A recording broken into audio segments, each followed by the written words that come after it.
a modest proposal for preventing the children of poor people from being a burden to their parents or country and for making them beneficial to the public. Written by Jonathan Swift and performed by Frank Marcopolos of frankmarcopolos.com. It is a melancholy object to those who walk through this great town or travel in the country when they see the streets, the roads, and the cabin doors crowded with beggars of the female sex, followed by 3, 4, or 6 children, all in rags, and importuning every passenger for an alms. These mothers, instead of being able to work for their honest livelihood, are forced to employ all their time in strolling to beg sustenance for their helpless infants who, as they grow up, either turn thieves for want of work or leave their dear native country to fight for the Pretender in Spain, or sell themselves to the Barbados. I think it is agreed by all parties that this prodigious number of children in the arms or on the backs or at the heels of their mothers, and frequently of their fathers, is in the present deplorable state of the kingdom a very great additional grievance, and therefore whoever could find out a fair, cheap, and easy method of making these children sound and useful members of the Commonwealth would deserve so well of the public as to have his statue set up for a preserver of the nation. But my intention is very far from being confined to provide only for the children of professed beggars.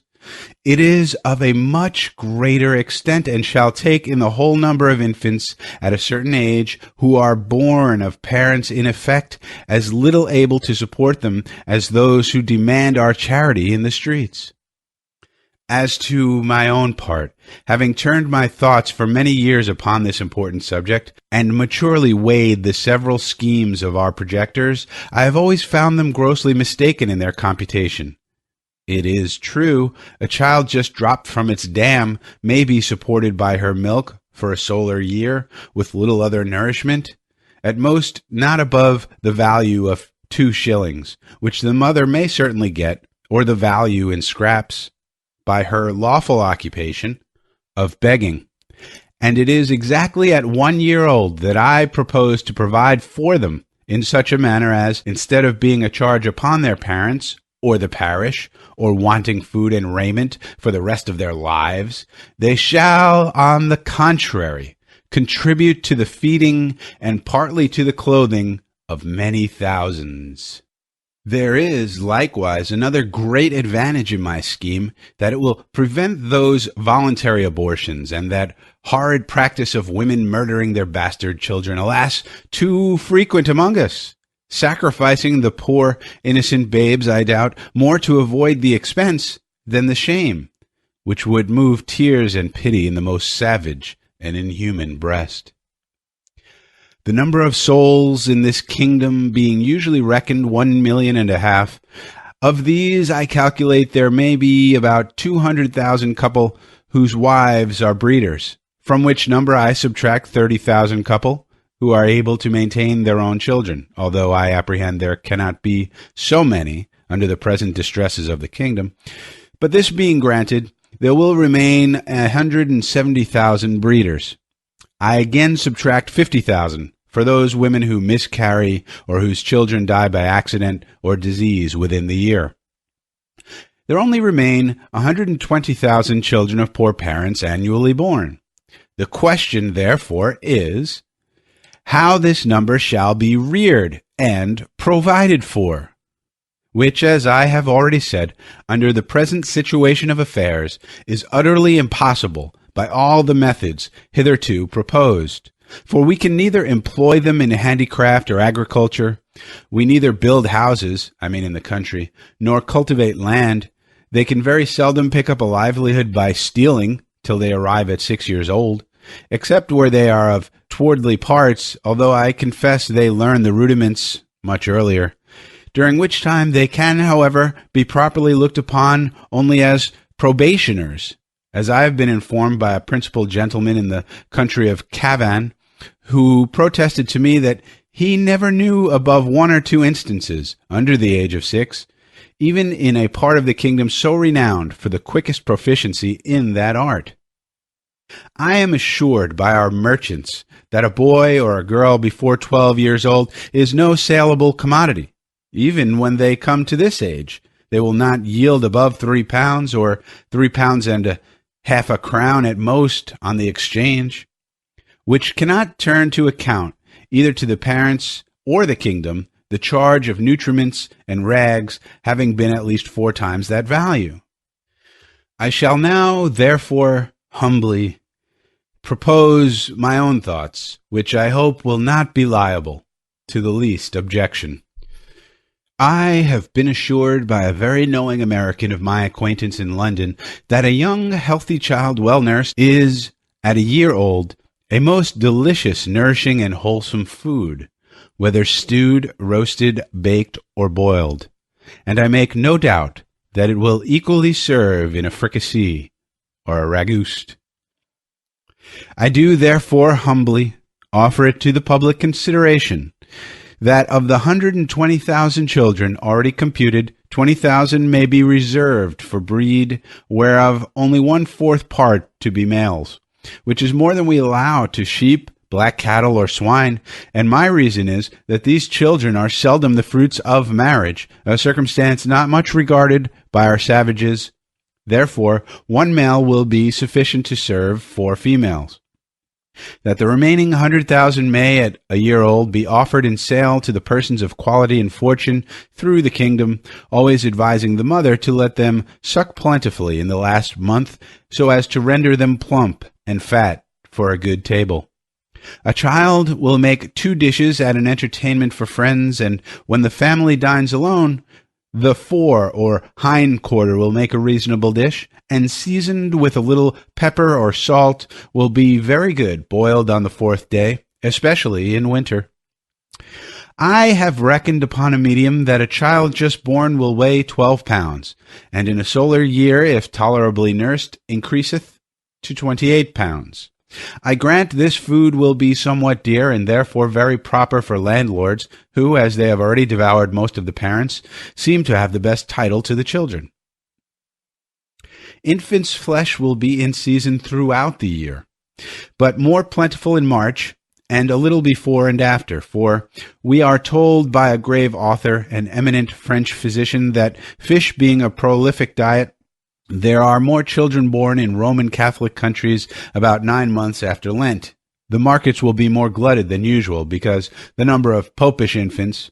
is at least 3 to 1 in this kingdom, and therefore it will have one other collateral advantage by lessening the number of papists among us.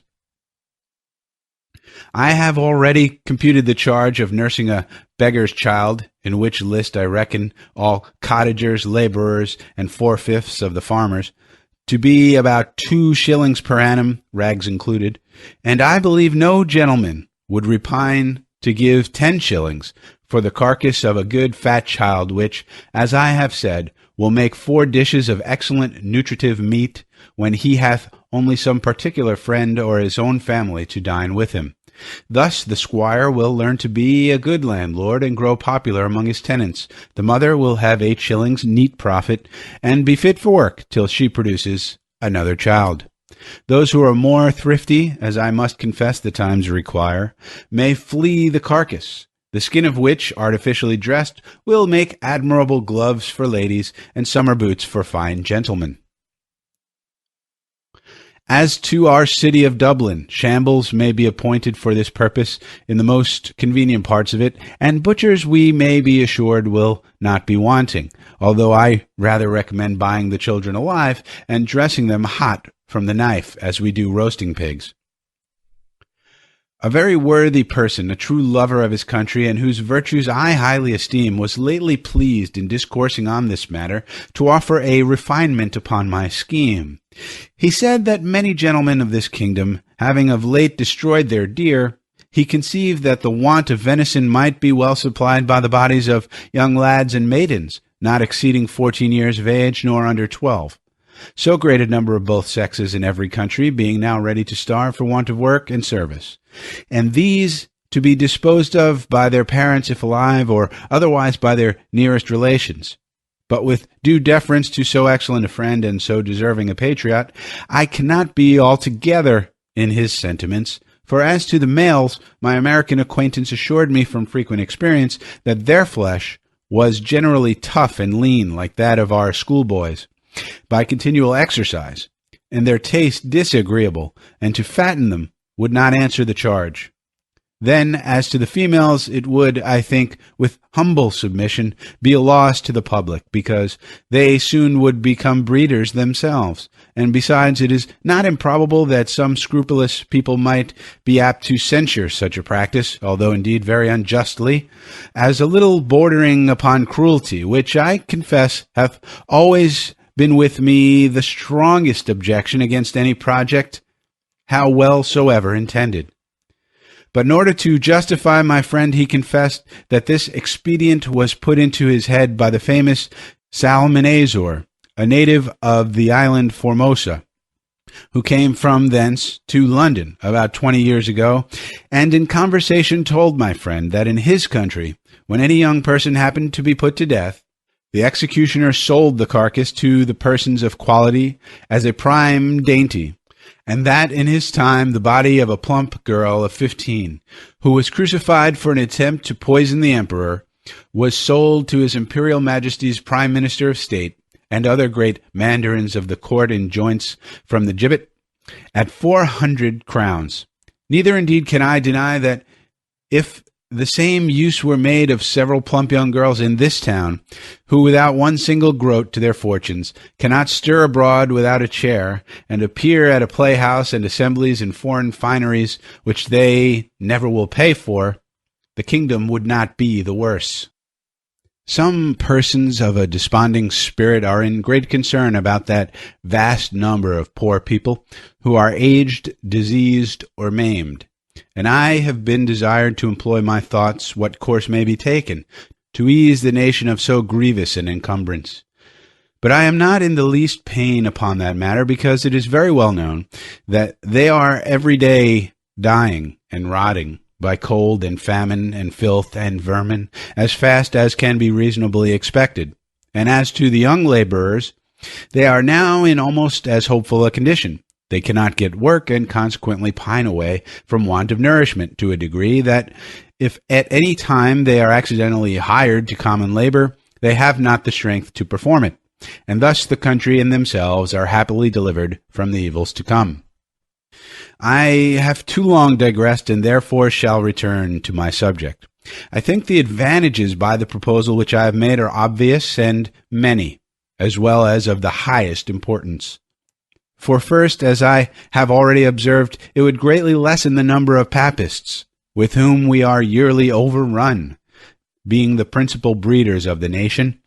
as well as our most dangerous enemies, and who stay at home on purpose, with a design to deliver the kingdom to the pretender, hoping to take their advantage by the absence of so many good Protestants,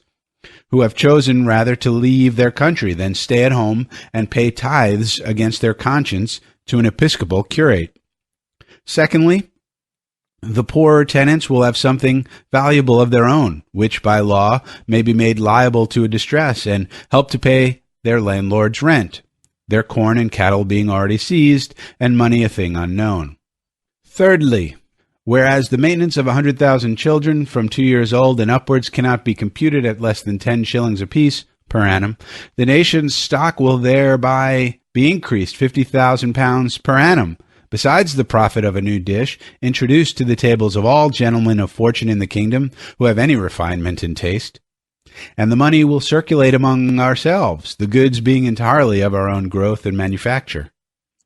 Fourthly, the constant breeders, besides the gain of 8 shillings sterling per annum by the sale of their children, will be rid of the charge of maintaining them after the first year. Fifthly, This food would likely bring great custom to taverns, where the vintners will certainly be so prudent as to procure the best receipts for dressing it to perfection, and consequently have their houses frequented by all the fine gentlemen who justly value themselves upon their knowledge in good eating, and a skilful cook, who understands how to oblige his guests, will contrive to make it as expensive as they please. Sixthly,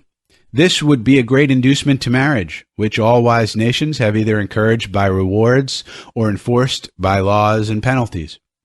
It would increase the care and tenderness of mothers towards their children when they were sure of a settlement for life to the poor babes, provided in some sort by the public, to their annual profit instead of expense. We should soon see an honest emulation among the married women, which of them could bring the fattest child to the market. Men would become as fond of their wives during the time of their pregnancy as they are now of their mares in foal, their cows in calf, or sow when they are ready to farrow, nor offer to beat or kick them, as is too frequent a practice, for fear of a miscarriage. Many other advantages might be enumerated. For instance, the addition of some 1,000 carcasses in our exportation of barreled beef, the propagation of swine's flesh, and improvement in the art of making good bacon, so much wanted among us by the great destruction of pigs too frequent at our tables, which are no way comparable in taste or magnificence to a well-grown, fat, yearly child, which, roasted whole, will make a considerable figure at a Lord Mayor's feast or any other public entertainment. But this and many others I omit, being studious of brevity. Supposing that 1,000 families in this city would be constant customers for infants' flesh, besides others who might have it at merry meetings, particularly at weddings and christenings, I compute that Dublin would take off annually about 20,000 carcasses, and the rest of the kingdom, where probably they will be sold somewhat cheaper, the remaining 80,000. I can think of no one objection that will possibly be raised against this proposal, unless it should be urged that the number of people will be thereby much lessened in the kingdom. This I freely own, and 'twas indeed one principal design in offering it to the world. I desire the reader will observe that I calculate my remedy for this one individual kingdom of Ireland, and for no other that ever was, is, or I think ever can be, upon earth. Therefore let no man talk to me of other expedients, of taxing our absentees at 5 shillings a pound, of using neither clothes nor household furniture, except what is of our own growth and manufacture, of utterly rejecting the materials and instruments that promote foreign luxury, of curing the expensiveness of pride, vanity, idleness, and gaming in our women, of introducing a vein of parsimony, prudence, and temperance, of learning to love our country wherein we differ even from Laplanders and the inhabitants of Topinambu, of quitting our animosities and factions, nor acting any longer like the Jews who were murdering one another at the very moment their city was taken, of teaching landlords to have at least one degree of mercy toward their tenants, lastly, of putting a spirit of honesty, industry, and skill into our shopkeepers who, if a resolution could now be taken to buy only our native goods, would immediately unite to cheat and exact upon us in the price, the measure, and the goodness, nor could ever yet be brought to make one fair proposal of just dealing, though often and earnestly invited to it. Therefore, I repeat, let no man talk to me of these and the like expedients till he hath at least some glimpse of hope that there will ever be some hearty and sincere attempt to put them into practice. But as to myself, having been wearied out for many years with offering vain, idle, visionary thoughts, and at length utterly despairing of success, I fortunately fell upon this proposal, which, as it is wholly new, so it hath something solid and real,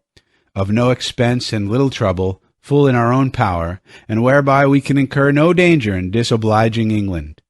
For this kind of commodity will not bear exportation, and flesh being of too tender a consistence to admit a long continuance in salt, although perhaps I could name a country which would be glad to eat up our whole nation without it.